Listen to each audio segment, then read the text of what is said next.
Hello guys and welcome to my channel. आज हम बात करने वाले हैं विकास दुबे किलिंग के बारे में। क्या ये एक फेक इनकाउंटर था या फिर एक रियल इनकाउंटर था, आइए इसके बारे में जानते हैं। तो विकास दुबे जो था एक गैंगस्टर था जो कि एक पॉलिटिशियन बन गया था बाद में। वो कानपुर में रहता था उत्तर प्रदेश में।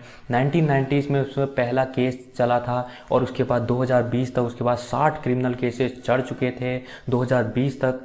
और इसने एक मिनिस्टर ऑफ स्टेट को भी मारा था, लेकिन उसके एक्यूज जो था ये बना था, तो हाई कोर्ट में इसके खिलाफ कोई सबूत नहीं मिल पाया।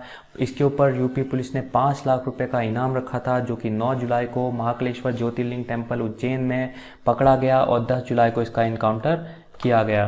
तो इसका जो पॉलिटिकल बैकग्राउंड कहा जाता है वो कहा जाता है कि ये भारतीय जनता पार्टी में था, फिर बहुजन समाज पार्टी में गया और इसने एक इलेक्शन भी जीता जो डिस्ट्रिक्ट लेवल में जीता। इसकी वाइफ जो थी ऋचा दुबे, वो भी लोकल बॉडीज में इलेक्शन जीत चुकी है। 2001 में इसको प्राइमरी एक्यूज माना गया जब बीजेपी लीडर संतोष शुक्ला की उसी पुलिस स्टेशन में हत्या कर दी गई जो कि शिवली पुलिस स्टेशन में था।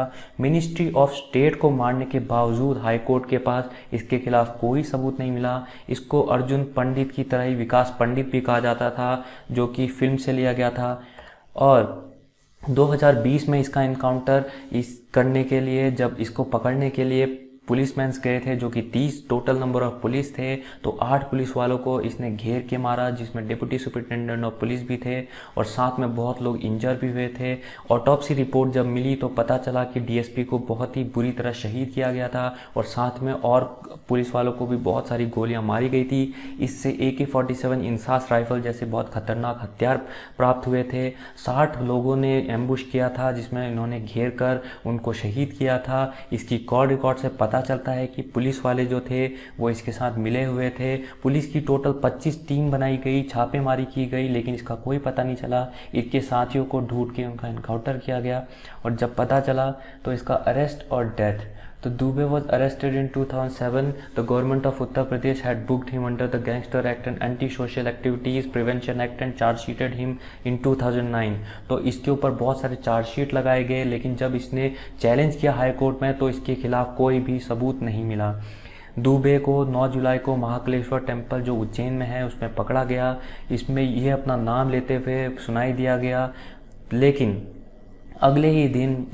अगले ही दिन जब पुलिस वालों ने इसको पकड़ के इसको वापस ला रहे थे तो उनकी गाड़ी पलट गई और दुबे ने उनसे पिस्तौल छीनने की कोशिश की और इसी वजह में उसको मार दिया गया। तो क्या ये एक फेक इनकाउंटर था या फिर एक रियल इनकाउंटर था? देखो, ये जैसा भी इनकाउंटर था इसमें एक चीज़ तो बहुत ही सर्टेन थी कि इसके पास बहुत सारे इन्फॉर्मेशन थे जो कि पॉलिटिकल लीडर्स के लिए और पुलिसमैन के लिए बहुत ही खतरा था। जब इसका पता चला कि ये एक ऐसा इंसान है जिसके साथ पुलिस भी इन्वॉल्व थी और पॉलिटिशियंस भी इन्वॉल्व थे, तो इसका इनकाउंटर करना ये खुद में ही एक सवाल खड़ा करता है कि क्या इसका इनकाउंटर बहुत ही सही था।